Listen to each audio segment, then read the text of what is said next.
Monsieur le ministre, mes chers collègues, le décret numéro 2019-461 et l'arrêté du 7 août 2019 relatif à la protection contre l'incendie des bâtiments d'habitation interdisent désormais l'emploi de bardage bois en cas de rénovation de façade pour les constructions de 28 mètres et de 9 mètres lorsqu'il s'agit d'un établissement recevant du public.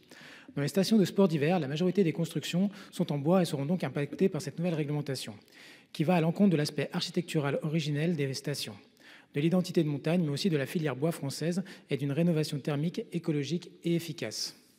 En Haute-Savoie, la commune de Morzine, labellisée patrimoine du XXe siècle et architecture contemporaine remarquable, est particulièrement inquiète pour son patrimoine du fait de ces nouvelles règles qui imposent l'usage de matériaux composites, d'aluminium ou de plastique. Les communes savoyardes de Laclusaz, Châtel ou encore Léger sont elles aussi concernées et dans l'ensemble, toutes les stations du territoire français pourraient être pénalisées. Aussi, Monsieur le Ministre, je souhaiterais savoir s'il serait envisageable de prévoir un moratoire sur l'application de cette réglementation, puis de prévoir des dérogations pour les IMH de montagne en bois de rénovation dans le but de préserver l'architecture montagnarde. Je vous remercie. Merci, chers collègues. Monsieur le ministre Kasbarian. Merci Madame la Présidente, Mesdames, Messieurs les sénateurs, Monsieur le sénateur Cyril Pellevat. Merci Monsieur le sénateur pour votre question. Vous relayez ici des demandes qui nous sont également parvenues du président du département de Haute-Savoie et du maire de Morzine-Avoriaz. Tout d'abord, sachez que le gouvernement est attaché à la préservation du patrimoine architectural de nos territoires, dont la commune de Morzine-Avoriaz est le parfait exemple. La réglementation relative à la sécurité incendie a été mise à jour en 2019 pour les dispositions applicables lors de la rénovation des façades des bâtiments existants.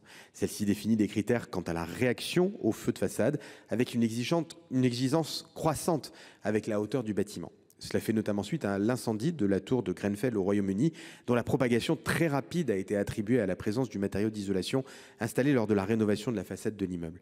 Plus récemment, l'incendie mortel d'un immeuble d'habitation à Valence, en Espagne, s'est également propagé par la façade et serait attribué à l'isolant. En effet, des façades sont un point d'attention majeur de la sécurité incendie, car elles permettent la propagation rapide d'un feu aux étages supérieurs et aux bâtiments situés à proximité. Les évolutions réglementaires se sont appuyées sur une recommandation du Centre scientifique et technique du bâtiment et visent à prévenir la survenue de tels événements et à garantir la sécurité des occupants.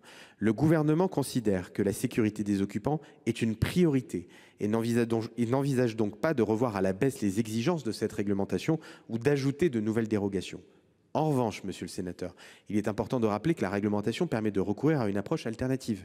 Aussi, sous réserve de conduire des études spécifiques auprès d'un laboratoire agréé en réaction et en résistance au feu, il est possible de faire valider une solution constructive innovante permettant d'utiliser du bois sous certaines conditions techniques à définir. Ainsi, si la performance d'un bardage bois vis-à-vis de la sécurité incendie est reconnue par le laboratoire, les exigences réglementaires pourront être satisfaites. J'invite donc les communes et les acteurs qui souhaitent porter cette approche alternative à se rapprocher par exemple du CSTB afin d'identifier les études et essais préalables nécessaires qui permettraient demain de mettre en œuvre en façade un bardage bois qui respecte à la fois la réglementation incendie et la cohérence architecturale des stations de sport d'hiver auxquelles nous sommes bien évidemment profondément attachés, tout comme vous, monsieur le sénateur. Merci. Merci, monsieur Pellevat. Il reste 56 secondes. Merci Madame la Présidente, je n'aurai pas besoin d'aussi longtemps. Merci Monsieur le Ministre pour ces éléments. Bien évidemment, on est attaché à la sécurité des personnes. Les réponses que vous apportez peuvent être satisfaisantes, donc on attendra de voir. Mais après, ce qu'il faut, quand on a à définir, c'est aussi d'avoir des règles qui soient cohérentes et qui soient suivies par les élus. Parce que souvent, le à définir, voilà, on sait pas vraiment ce qu'il y a derrière. Donc vraiment, en tout cas, à disposition pour travailler là-dessus avec les acteurs. Je pense que vous avez été sollicité et vous l'avez rappelé. Mais voilà, il faut qu'on aille plus loin et aussi qu'on donne des cases. Mais si on peut trouver une solution innovante, comme vous l'avez rappelé, qui garantisse la sécurité et qui garantisse aussi l'architecture d'Avoria, ça serait quand même une belle chose. Merci beaucoup.